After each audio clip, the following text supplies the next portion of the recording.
Welcome back to the Beer Couch Podcast. My name is Cale Manning. I'm Zephyra. And today with us from the beautiful city of Chicago that I think about going back to every day to the point that it makes me sad, it is... You should definitely do that. And I am Jay Bell. Oh my God. I'm happy to be here. Jay, welcome to the podcast. So excited to have you here. Yeah, we got you. a great show for you. We're going to be talking about all kinds of things. Snakes, the Marines, even sex work. It's going to get wild. So we're going to roll the intro. Stay tuned because we got a lot coming up for you. Beer Couch.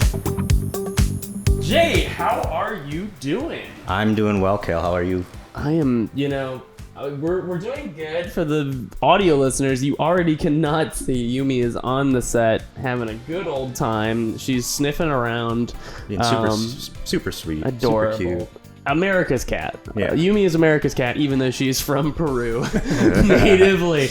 America has claimed Yumi for itself. America's a melting pot. It's sometimes, hey, that's what we're all about. So hopefully we'll have plenty of Yumi appearances on this podcast. But yeah, welcome. Well, we should probably explain where we know you from. Avi and I went to college with Jay. Indeed. And what are you out here for? What brought you all the way from beautiful Chicago? So Avi's business partner Darsh is running a short film this weekend called Climb. I'm the assistant director on it. I'll be going on it actually after this podcast. Awesome. I distinctly remember friend of the show, Nick Andros, he was doing, Trattoria. Yep. And there's a great moment in it where you make a cameo. Yes. And I will always remember that. Yes, I do have a cameo wearing my old military uniform, but with a beard on, and them having to comb my dyed hair out of my face. So I look like someone who is actually in the military in like the 40s. Yeah. It somehow worked. No, yeah, I remember watching it because I did the color grading on it with Darsh, and I remember like looking at me like, is that Jay? It is. It's so funny. That film really transported me to a different dimension. It was really good, and considering all the challenges that we had on that production, it was pretty fun to do, and it was such a creative idea having like these ghosts of basically different eras of history. Yeah. And our new guests potentially getting trapped there. It was very fun. It's such a that one's one of my favorites that you guys have done. I know I was talking with I forget who I was talking to about, but I think that one and then Day Crescendo are like my two favorite. Did you see that one or watch that one? I definitely seen Day Crescendo. Yeah, that's probably one of my favorite ones as well. Alana did a really fantastic job directing that. So talented. I know us talking about our friends, it means nothing to everyone else who's watching, but we really do have our friends are listening. Our friends are listening. They are our main demographic, and our friends are like the most talented people. And yeah, we'd like to gush about them because they're actually great people. Oh my God. They're fun to be around. They're going to do such cool things. But we are on a podcast, as far as I'm assuming, called Beer Couch. Indeed. So we should probably talk about the beer on the couch. We have beer on this couch today? There's beer right here. That here. makes sense. I didn't really understand what the name was until just now. I spilled a bunch of beer on the couch before we started. Yeah, if it looks like Avi made a little accident, it's, look... It happens to the best of us. Those pours are hard. Are you really drinking beer if you're not spilling it all over yourself? You're right. By the end of this, hopefully we're all spilling over ourselves. Yeah, but this is obviously the Stone IPA from Stone Brewing, another California, homegrown California brewski. But it's got a really nice texture. It does. Look at that. Hold that up to the light. Like a snow globe. Yeah, get a good reflection in that. Give it a little swirl. I just want to shake it. The particles. You're spilling on the couch. I actually landed on my hand. Well, I guess I got a little bit on there. A little schmutz. My roommates don't need to know about that. This podcast is perfectly clean, and I challenge them to watch this. We are immaculately clean beings. We're so clean. I don't know what you're talking about, but please do not drop that. This one is not see-through. I can't. It's not. Oh wait. I can see you. Wait. How many fingers am I holding up? Wait, I gotta turn the glass. Okay. All right. Oh. All right. Well, let's take a drink. Cheers! First beer of the podcast. Cheers. Woo. There we go. Get those good ASMR sips in there. Ooh, it's like a good hazy IPA. It's better than I was expecting. Yeah. I thought I would hate this. It's got like a mild bitterness to it. It's not too intense for an IPA. Exactly. No, I always love a beer that's got like a little bit of that like bitter flavor to it and stuff like that. Like I know so many beers, especially I've noticed in California, like they don't have beers that taste like beers. And so when I find like a good one like this one where it's just like a good quality beer that is just like, it tastes like an IPA. It is an IPA. It's like, it just checks all the boxes. It's going to be one that I'm going to be like coming back to every single time. Yeah, I can't do beers that don't have like some sort of challenging flavor to it. Okay. Like if it's super sour, love that. Yeah. If it's bitter, love that.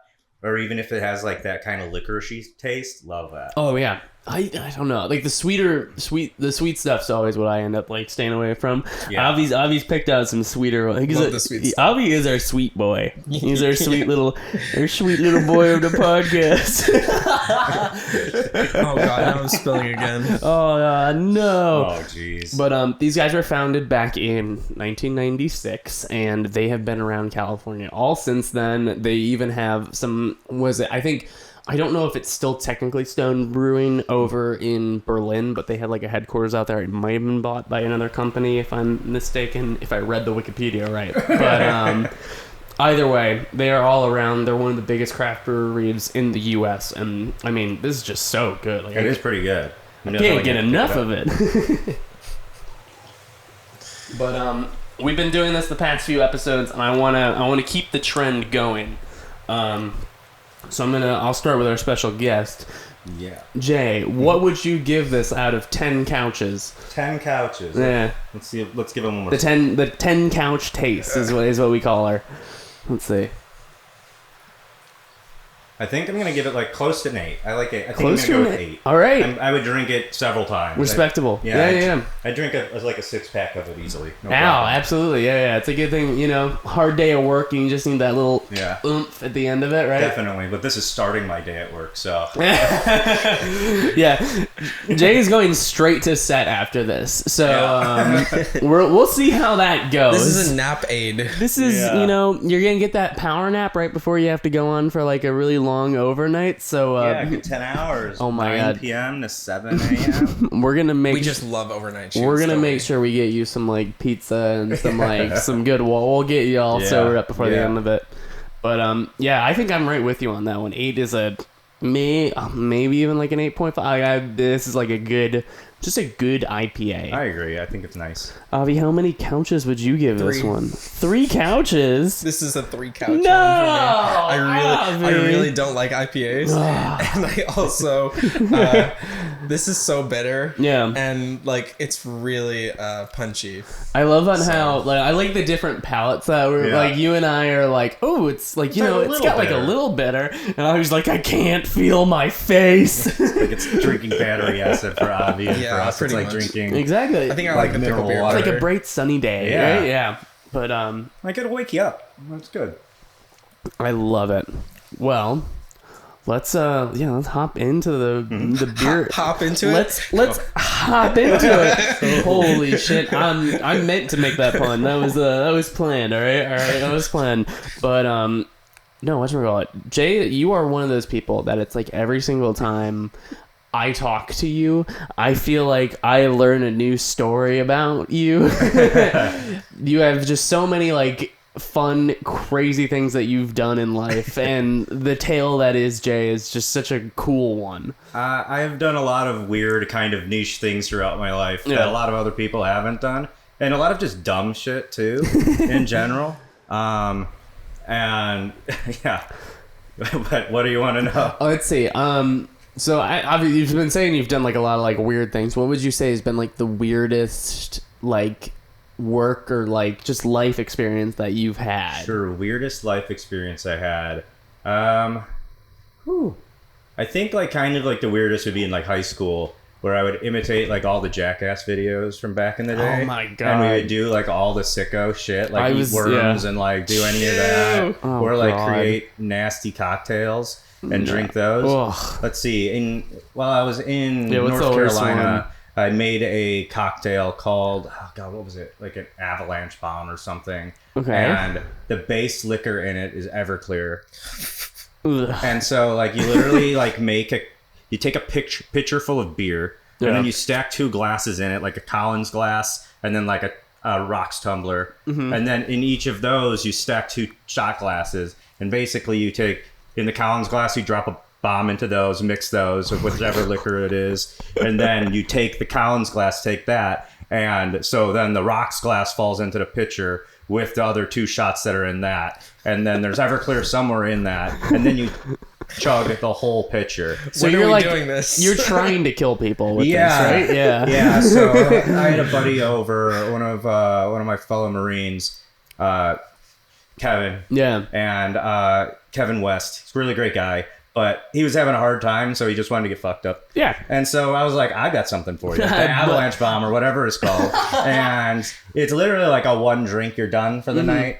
Yeah, sometimes you need one of those. Yeah, and it's for the novelty of it, really, more than anything. It's disgusting. It's disgusting. It's like a Jaeger bomb times 10, and tastes just, well, if you put Everclear into anything, it tastes like gasoline. It really fucks your body up. Like, you aren't going to be feeling good the next day. Yeah, I can't do those anymore because I won't wake up the next day for sure. Oh my god! Holy shit! It'll be the evening. Yeah, I'll be, because I know I did some of like those like jackassy things. I know I was always more of like the jump off of like high shit stunt sort of person when I was younger. I did a lot of the same thing. I didn't do that stuff. Did you ever get into like that kind of? Did you have a No, I never did anything that crazy. Were you the guy holding the camera though for it? Yeah. Okay. Perfect. Yeah, I know there's like a few really funny videos. I think some of my favorite ones. There's one time me and my one of my good friends back home, Emilio. My family was not around, but we opened the window and we wanted to shoot arrows off of the top of our house. So we climbed down onto the roof of our house. We'd like set the target up in the yard, and we were on top with the bow and arrow, just like shooting arrows down.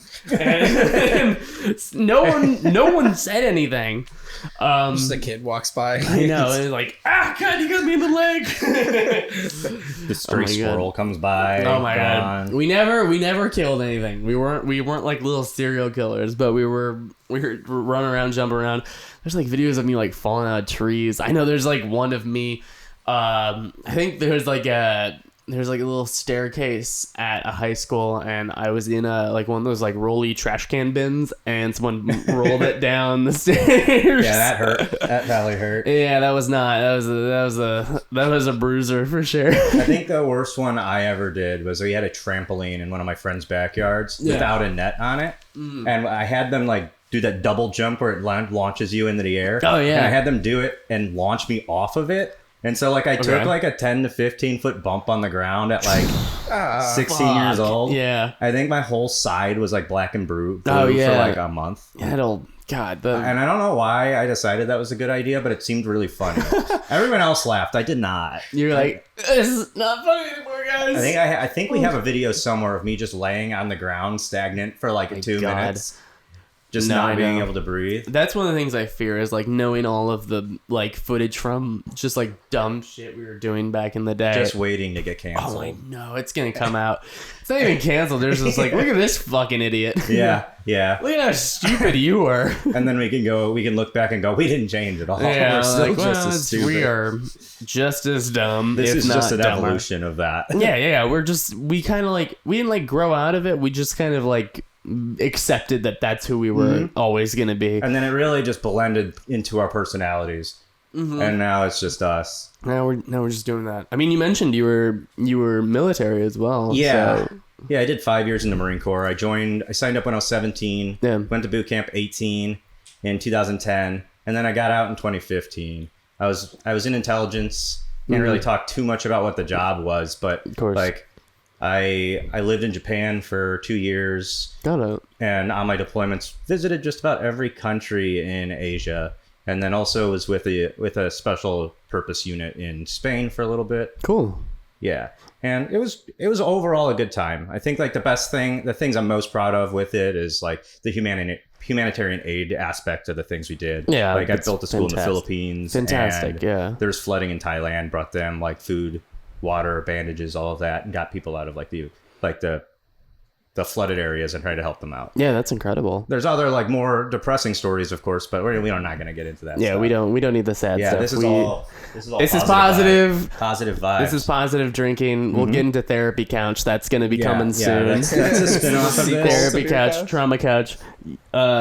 You're just gonna have to bring in different therapists for me singularly. I actually would love that. That'd be really funny. We get like a running. Trying to see who can fix me. Oh my god, we'll get like we'll give them a ranking at the end, and we'll make like the top 100 therapists in the United States. As long as we get Dr. Phil in once, so I can absolutely lambast him the entire time. Dr. Phil, what a treat! Yeah, I know. What a treat Dr. Phil is. God, I always see that who is it that was it, they Cash Me Outside? Oh, I love that girl. God, what a Didn't she get like a rap career after that? She did. She was a rapper, and I think she's about to have a kid too. You know, good for which her. is wild. And if she's watching this podcast, we're very proud of you. We're really proud of you, even though why would she ever watch this podcast? That's when you know you finally made it. Yeah. That's when the Cash Me Outside girl finally watches. She could be our next guest. That'd be pretty dope. Oh my god. I think you could do it. I think you got the pull. Yeah. We'll talk to her agent. I don't know if she's, I forget if it's like Bad Barbie or Bad Baby, but I think Barbie, if you're watching, we want you on the show. DM Avi. Don't DM me. Please don't. But DM Avi. But what, like, would you say, like, because you visited obviously so many countries and stuff, like, do you know how many countries you visited? Numbers wise, upwards of like 20. Fuck, I think almost every country in Asia I went to at some point. South Korea, Hong Kong, Thailand. North Korea? I cannot talk about that. Cannot be disclosed on the show. But what would you say is like very close to the border? Let's say that. Yeah. That's, we don't want to get you in trouble. Yeah. But what would you say was like your favorite place to visit? I've got I think I have like, it's not a short list. I've got like 4 answers, and I'll explain why. Yeah. I think the place that I thought was the most fun was probably Spain. Okay. Because there is a party, like inherent party culture around like Spanish culture, especially in the Cadiz area. Oh, yeah. And it was like, because they have they have siesta in the middle of the day, so they chill, and then they go back to work, and then it's like party time after that. Yeah. They were really lean into it. Every bar and club was always popping. Mm-hmm. It was always a blast. And like it would go on until like 4 or 5 in the morning. That's amazing. And then you go back home, you go to sleep, wake up a few hours later, and then it'd be great. And it was like that for like every day. And the food was delicious, the drinks were delicious, and the scenery was gorgeous. I'd say like other places, I love Japan personally, just because I consider that like a second home for me, because I lived there for 2 years. That was like my base. And so love it. The food is great. The culture is incredible. Also much different than ours. Yeah. And Thailand is something else entirely.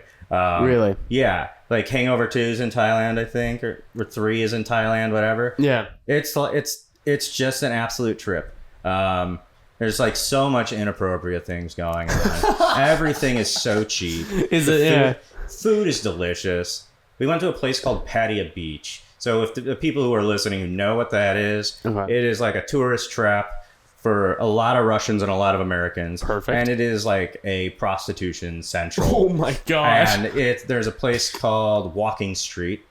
And it's where like all the major bars are. But the thing about Walking Street is every single bar is also a brothel. Holy shit. And I'm not kidding. So you have a bartender, you can pay their fee, whatever the bar is going to pay them for the night to work. Yeah. And you can go sleep with them or take them away and go to a movie theater or tell them to leave. Yeah. And so like that's what a lot of people in the military did, because they've been on a boat for like 6 months, 8 months. Yeah. So they need to let off steam.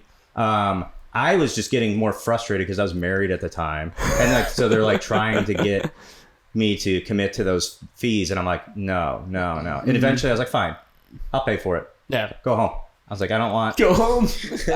One of the girls named Mew, she was actually really funny. I paid her fee just to hang out and talk. And then when she got bored, she just left. I was like, that's fine. That's actually a more entertaining That's a great, for my, that's like you got to hang out with someone. Yeah, shout out to you. You don't have to worry about not getting paid. It's so easy. Yeah, you don't have to just kick back and enjoy the time or company or whatever. Yeah. How do locals and like people who live there feel about those kinds of areas? I think I think there's a divide, and I don't have like a very good intimate knowledge of like what like the working class people or like the more like the people who are further away from that, what they think about it. Yeah. But I know in those areas like Bangkok and Pattaya Beach and Phuket, like it's pretty much part of the culture there, and it's not very like people don't blink an eye at it. Right. Got it. Now I do think that it's not a lot of locals going to those establishments. No, it's all tourists. Yeah, It's tourist all traps. Westerners, But the people or who Russians. live there are the Got ones it. running the places. True. Yeah, and a lot of the times the women who work at those places, when they are done doing that and they're older and they're not seeing clients anymore, they're the ones like running the establishment now. I mean, that's good. I mean, like I know, at least like sex work and stuff like that in the U.S. is so like it's such like everyone like looks down on it and stuff like that. Where I feel like it's very much like a thing where it's like you have a product that you're selling and you exchange money for that product and service, and then it's very transactional and very honest, as opposed to, I mean, the U.S. in general, I mean, is so, I feel like our history is so religious and Conservative in nature. all that shit. And so I think that like it's so interesting to hear about it in like It's other like super cultures and foreign stuff. Yeah. for us to think about that being like a very like populated thing that's just so open to the public, because you'd have people like approaching you on the street with like pamphlets with a list of like their services or a list of girls or whatever, really with wow. prices and stuff, and it's like wild. And the only place in the U.S. that really exists in that manner is in like Nevada. Really? Because yeah, like I think Vegas, like the that Vegas kinda area is the only place that it's legal. And those places, like, people get tested all the time and whatnot.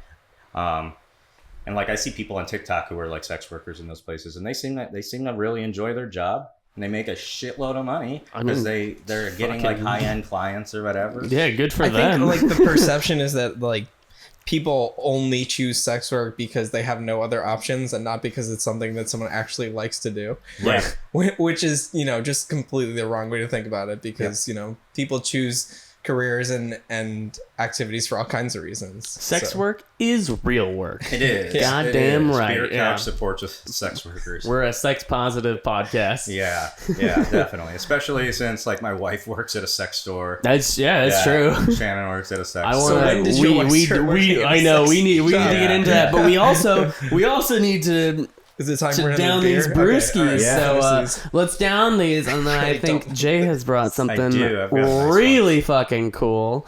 What have you got for us, Jay? So it is Gnome Gang. Gnome Gang? Yeah, it's called Gnome Gang. Okay. It is a high ABV beer. And you have to work after this, right? I do. I didn't realize what the ABV was. I'm going to take a nap before work, fortunately, and chug a bunch of water. It'll be fine. Yeah. You'll be good. I only have 39 setups to do today. That's nothing. Yeah.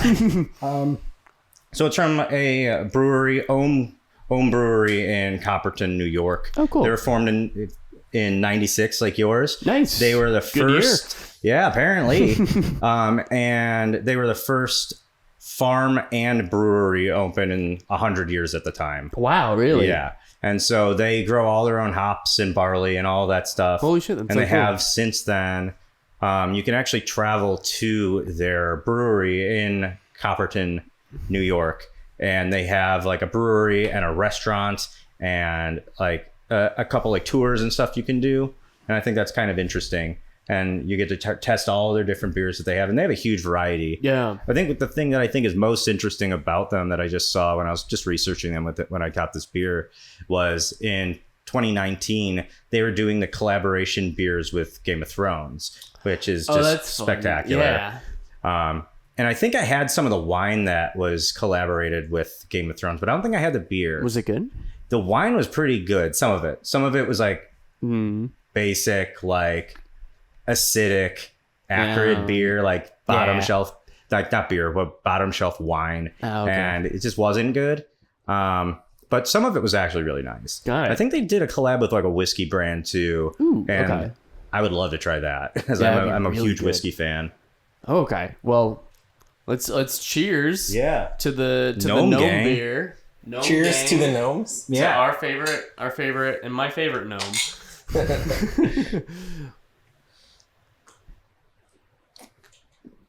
Ah, that's nice. What is that flavor? Where it's It's like cinnamony. yeah, that's interesting. I don't know how I feel. It's like It's like citrusy. yeah, got some Yeah. slices going on. Like a weird. It's like drinking an apple pie. If you're Yeah, into it's got that. some apples in it. Right? It definitely does. It's Like got like almost orchard feel. Not a cider, but like it's got a hint of that. Yeah, definitely. I feel like this is definitely for our like audience who's like more of like into like the more, like your fruitier kind of like more Yeah, like crafty artistic kind of definitely. beer. I think there's definitely some artistical, playful things with it, but it is called Ommegang. No, So I couldn't imagine that it wouldn't be like a unique tasting beer. is this what gnomes taste like? I don't know, but I am willing to find out for science. I would. Okay, look, someone came to you, right, and they were like, "I just fucking murdered a unicorn. Do you want a piece?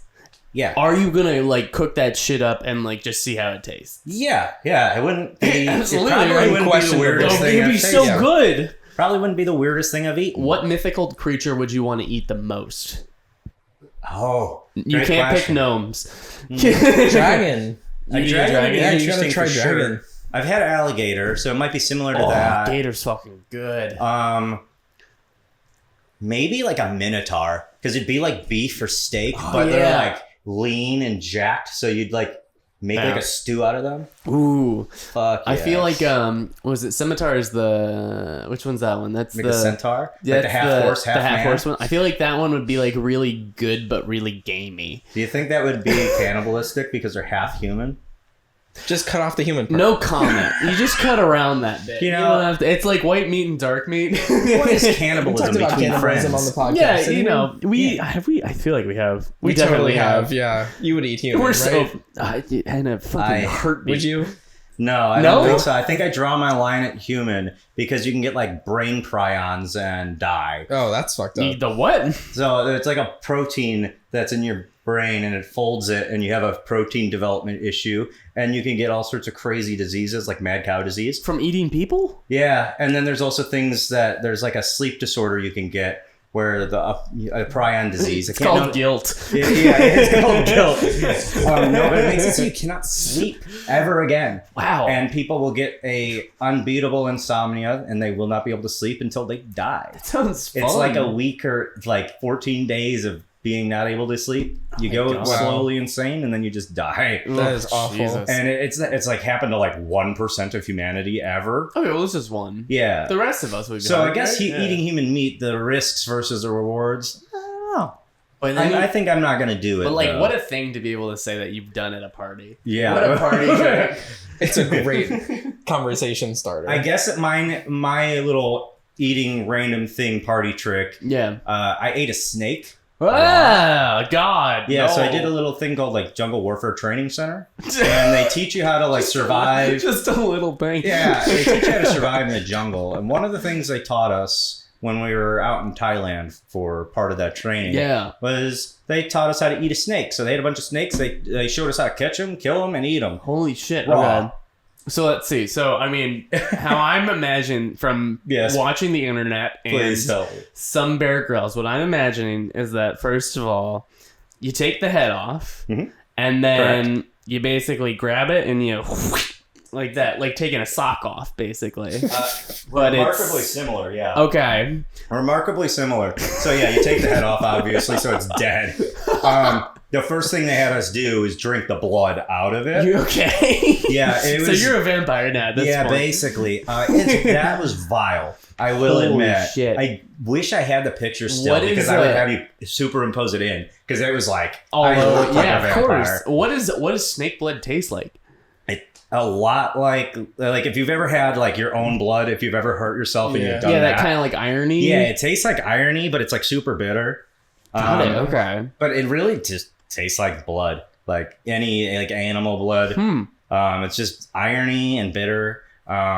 It was kind of gross because it was like warm. I mean, yeah, it's It was like, and they're cold blooded, but it was like really oh warm. my god. You're in the jungle, so it's pretty hot. And so then you have your knife and you cut a little slit in the skin and you peel it off and like just like you said, taking the sock off.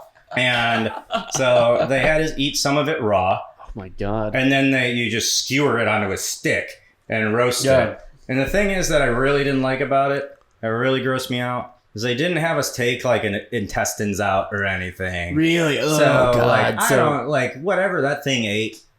You also probably ate. Yeah. I was pretty tentative about what I ate of the snake. Ugh. I was pretty limited.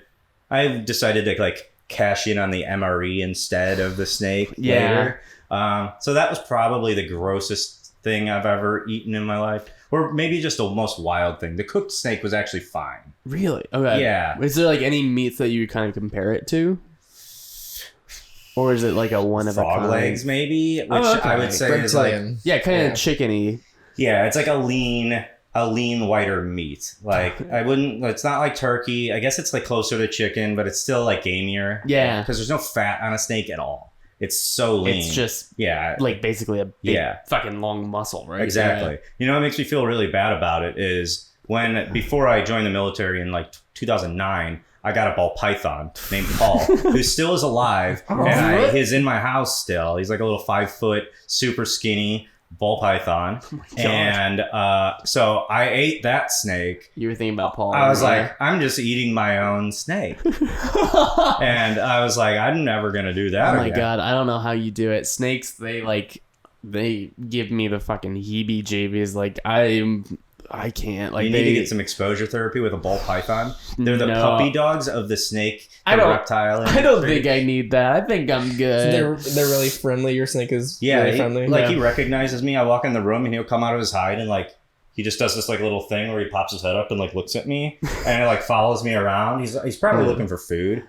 But he's like, he can recognize you at least. Like I can reach my hand in there and just grab him and pull him out and he will not bite me. He'll wrap around and he'll come up around my neck because I'm warm and he'll just sit there. And I could walk around the house. I've left the house with him before. Your impression of a snake was actually like really spot on too. I have to give you props for that one.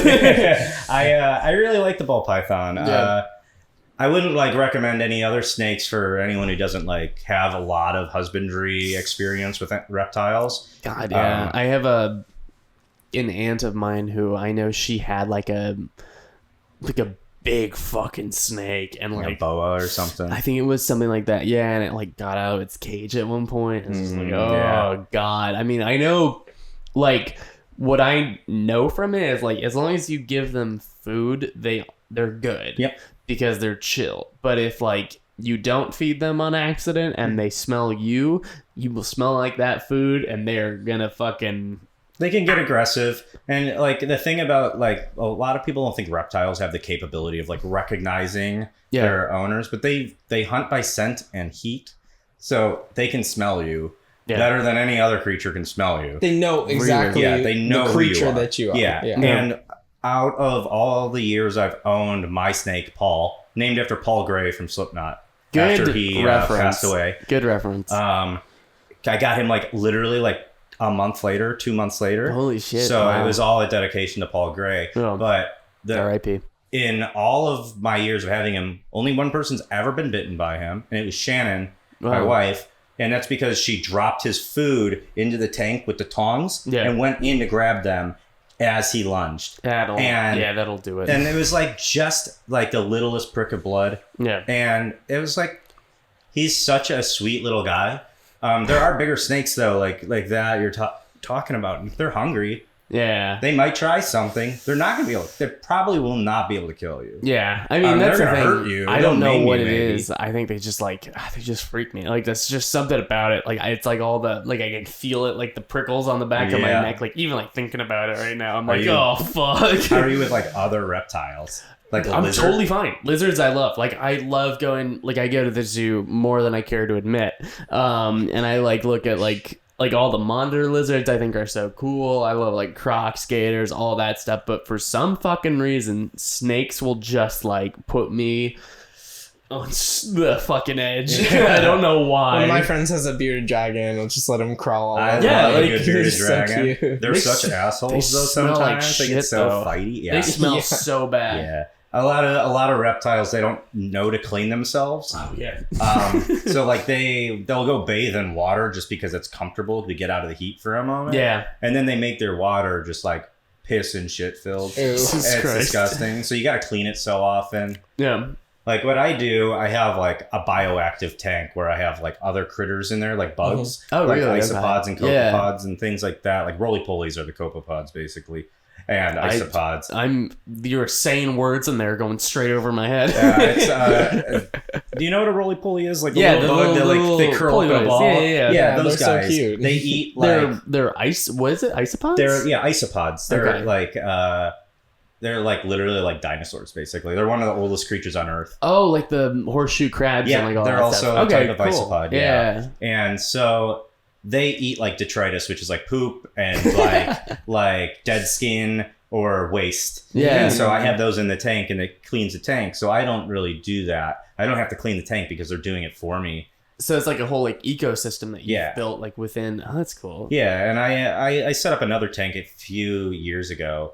And it was a failed tank, unfortunately, but I'm working on it again. And it was going to be a huge ecosystem where I was going to have fish and sea creatures. Wow. Well, I guess freshwater creatures along with lizards and a snake in there and all those same bugs. It didn't work out because it was very complex and I was amateur at the time. Okay. And it's a project I'm going to do in the future, but it's super cool. If you're ever interested in just seeing like how an ecosystem looks, you can set it up in your home pretty easily if you do the research. Really? Okay. Yeah. It did cost me a good bit of money to like get it initially, but it's so interesting to just see nature at play in your own home. Just like wholly like Because the zoo, what they do in the zoo is like they keep everything separated and segregated. Yeah. So you never get to really see how it works. like interaction. And like that kind of stuff. There's a lot of good YouTube channels that do it. Like Ants Canada, for example, has like a really great series they're doing right now where they built like basically a 2,000 gallon tank that simulates a cloud rainforest.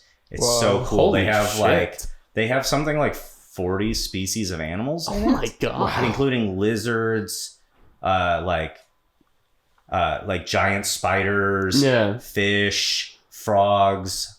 They got all sort and ant colonies in there. Yeah. And it is so interesting to look at. His videos are kind of like dreadful to watch. They're kind of cringe, but just watching the nature of it is cool because like we don't live in a jungle. We're never going to see what a rainforest looks like. Right. But you can set it up in your own home if you do the proper research and take care of those animals. Super small scale version of it. Yeah. It's super cool. And you're taking better care of those animals by doing something like that because you're simulating their natural environment. As opposed to just like keeping them on their own. A lot of reptile owners, I know there's some snake owners online that I've watched where they like collect snakes like they're toys, right? Like a collector's item. And they have these like tiny little containers. Snakes like tight little containers, but they'll keep them in like a little plastic box with their bedding and they'll pull them out and they're in like a little like 6-inch by like 6-inch box. Jesus. And they don't get like a home. And they'll take them out and they'll feed them and they put them back in. I'm like, this is fucked up. Yeah, I mean, like an animal needs like space to like move around. And like, sure, a snake likes to be in a tight, small container, but it's like crap. It's like dumb. Yeah, they need like... There are limits to that. Exactly. Yeah. As much as I don't like them, they do need to be able to like, snake around or whatever. I do like how we got in this conversation from rotating from eating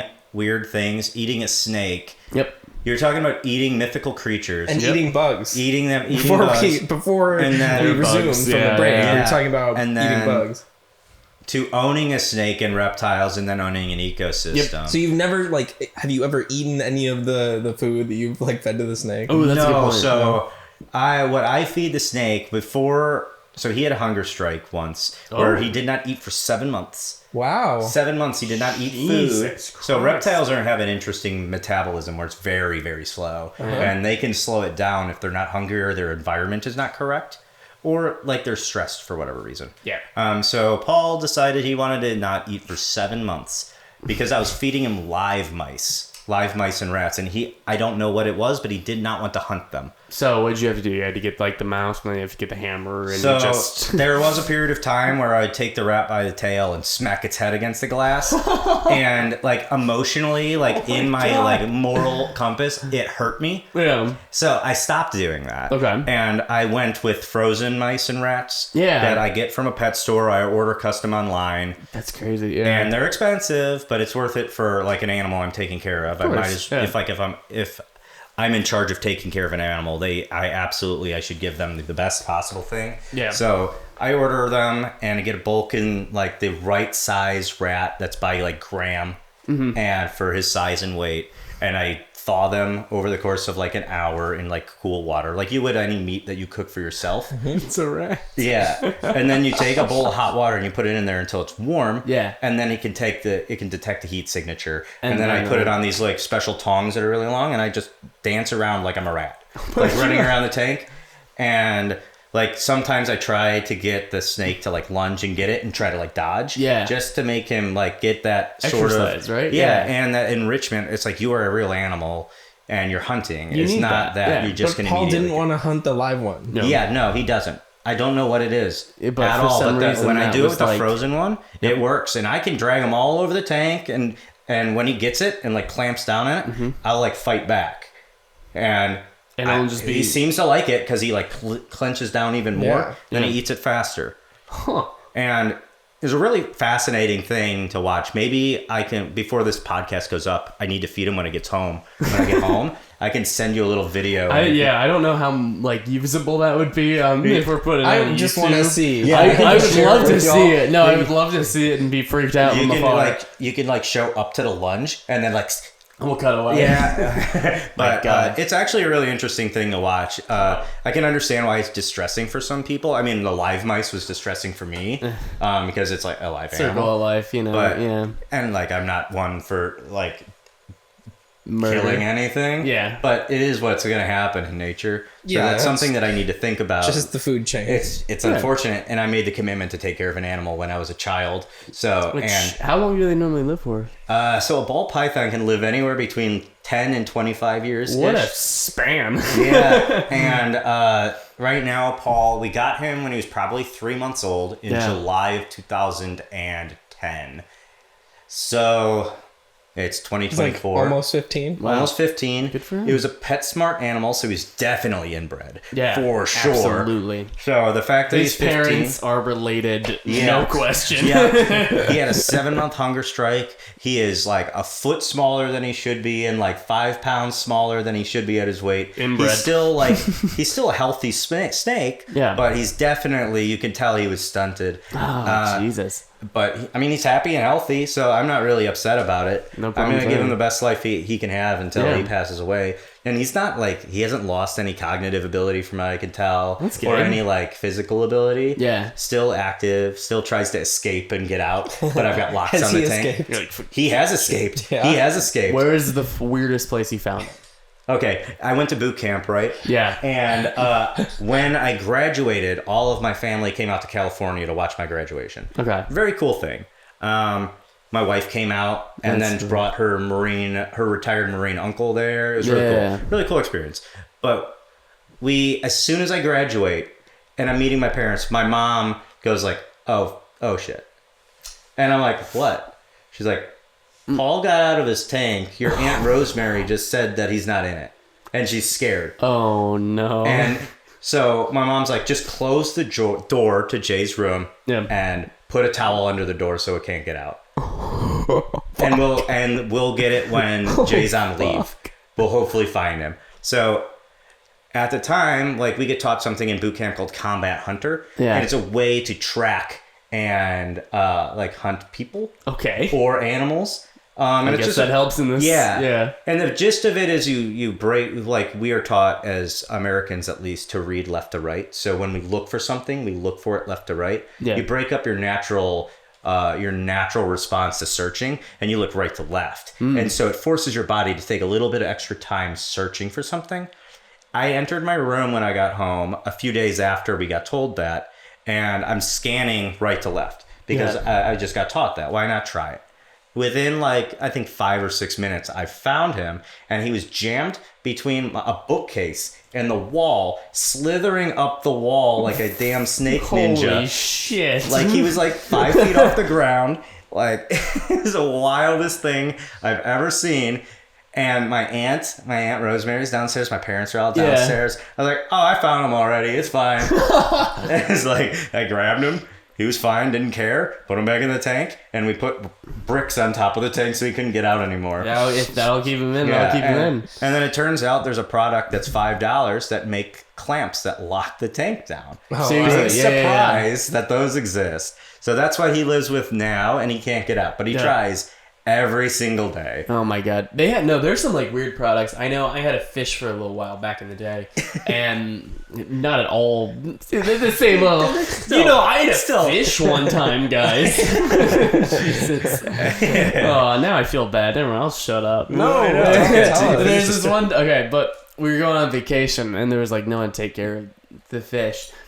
So I was like, that's not good. I'm going to kill this thing on accident. But I looked on Amazon, and there was like this like thing where it's like every 24 hours it'll like rotate and it'll like auto feeder. Yeah. Those, what the fuck? When did that become a thing? It's great. There's like so many like weird like little like niche things for pets now. It's crazy. I love the niche products for pets. Yeah. Like the giant cat wheels that they can run on. Mm-hmm. That's it's just like a hamster wheel, but for a cat. I need that for me, to be honest. That'd be better than a treadmill. Because I can hang like a hot dog in front of my face and chase after. Oh, actually, it'd be a taco probably. Put like a nice taco, good like burger in front of you. Yeah. I think probably a taco more than anything though. This is my favorite. Steak. Yeah. Something that I think people don't talk about with tacos is like, we're in LA right now. Yeah. And tacos obviously are like incredible here. They're really good in Chicago though. They are really good in Chicago though. Chicago has such a huge Hispanic population. Yeah. And everyone is like, if you haven't had a taco in California, you've never had one. Mm-hmm. I'm like, go to Chicago and have a fucking taco. Yeah, exactly. Because like for real. Don't go to like the big shop. Go to like the mom and pop shop, and it's go to El Coyote's in Pilsen. So good. So great. Yeah. And it's just a mom and pop place. It's the same thing you're gonna get here. Exactly. Yeah, it's the same thing. It's the best. Snakes to tacos. Snakes to tacos. Snake tacos? That is how we roll on Beer Cast. Yeah. And this is the great thing about beer is your podcast. Not podcast. Your subject matter changes. Your conversation just rotates and wanders. Like if you're pouring beer out of a can into a glass, we are flowing. Yep. Jay, if people want to look for you, where can they find you? I am on Instagram. I think it's JB Film. I don't really have like other social media presences. I'm on TikTok. I mostly just play the stupid mini games that you see that people do. They got mini games on there. Well, it's like everyone just sucks at mini games. They like do it on purpose, and it pisses me off because I'm like, I know I could beat that game, and you're just doing it on purpose. Oh, and then they get you to buy it. Yeah. Well, and then I do it, and then I just shit on them because I don't know. I'm a gamer, so it's just like me making other people embarrassed makes me feel better. Exactly. I think those are really my two social medias is Instagram. I mostly gush about my wife. Hey, sometimes that's what you need to do. Yeah. And did you just finish a film? That's true. Actually. Yeah, I did. What was that one? It's called... I wonder who worked on it. Yeah, none of us have done any work on that film. Not a producer. Certainly not all of us have worked on it. And several people we mentioned today. Exactly, people have also been on the podcast. Yeah, what? No. So fortunately, like we just wrapped, like picture wrapped, sound wrapped, and like score wrapped our short film, Fading Colors, which is about like a troubled youth, a friend group who is discovering that their friendship is being kind of tested as they realize that someone is encroaching on their own graffiti territory from back in the day. Yeah. And one of them is taking it significantly more seriously and heartful than the other one. One is going to college, one's staying behind. And the person staying behind, they feel like the only connection they have with the other person is their graffiti. And the other person feels like the connection is with the human being. Yeah. And it takes a whole lot of fighting and yelling and mysteriously searching for this other artist for them to actually discuss the emotions that they're all having. Yeah. And it's like I wrote it. I didn't write it. My friend Karen wrote it. But when I came to the project, what I brought to it was like how I always thought about me and my friends in like the 90s. It's like when I left them, I was remembering all the old times, and it was melancholy and bittersweet to leave that stuff behind. Yeah. And thinking like you would never have that again. Yeah. But the memories is things you still have. And so one character is the one trying to cling on to everything, and the other one is trying to be like, it can just be a memory and it's okay. And that's kind of where we leave it at the end, is like we leave it with a little memento, and they can go their separate ways while still being best friends. Yeah. When it was on the brink of destruction. Got it. And where is this going to be, like, where can people find this once it's out? YouTube, I think, right? Yeah. So right now, there's a private link on Vimeo for us to the crew members. It should be going out today or tomorrow, actually. Yeah. And to whatever date Take you're the going to time. release this, This will be, I think, at least like a week or two out. It might be. But basically, there's a private Vimeo link, so that's going to be shared with like family and friends. Yeah. But we're going to try and get into some festivals, and then hopefully in like a good like 6 months to a year, I can make it publicly accessible to everyone. I think it's a totally accessible movie for anyone who is like a young adult to even like someone who's like me in their 30s. It's a nostalgic coming of age story about friendship. That's really all it's about. A lot of really dope graffiti. Exactly. Yeah, we got a real graffiti artist to come out and put real graffiti up all over the city. That's so of cool. Chicago, and in a couple buildings that we rented, and said it was kind of fine. A little bit of fudging our words a little bit. That whole building was tagged up. Yeah, it was. And I'm really proud of the product that we went with. I even have one of my best friends who does metal music, but plays in a metal band in Chicago, does Melimerance. Shout out to Eli Cicerone. Check them out. We'll have them in the description. Yeah, I can add the link. He'll appreciate that. But he did the score for the whole thing, and it's like a 90s kind of blend of punk rock, hardcore, and like hip hop. And that's sort of what I was going with for that inspiration. Perfect. And I hope people check it out. I think it's a really compelling story. With relatable elements. Yeah. So I'm sure that, absolutely. I mean, like, I'm sure everyone's going to check it out. It's so good. It was such a great time working on it. Thank you for editing it and doing the color and like correcting a lot. Fixing a lot we needed to be fixed. We'll do what we have to do to get it over the edge. Right? Cale, the patron saint of fading colors. But yeah, thanks for having me on the podcast, though. Thank you so much for being here. Thank you for coming to the couch. And to everyone at home, make sure you go follow Jay, keep an eye on what they're doing, because I'm sure they'll be posting when Fading Colors is out, because it's such a good story. I just want to thank everyone so much for watching and sticking around to the end. Make sure you follow, like, subscribe, do whatever it is, whatever social media you're on, do what you gotta do, and we will see you for the next beer on the couch. Let's get a cheers, guys! Cheers to the couch. Cheers! Beer couch.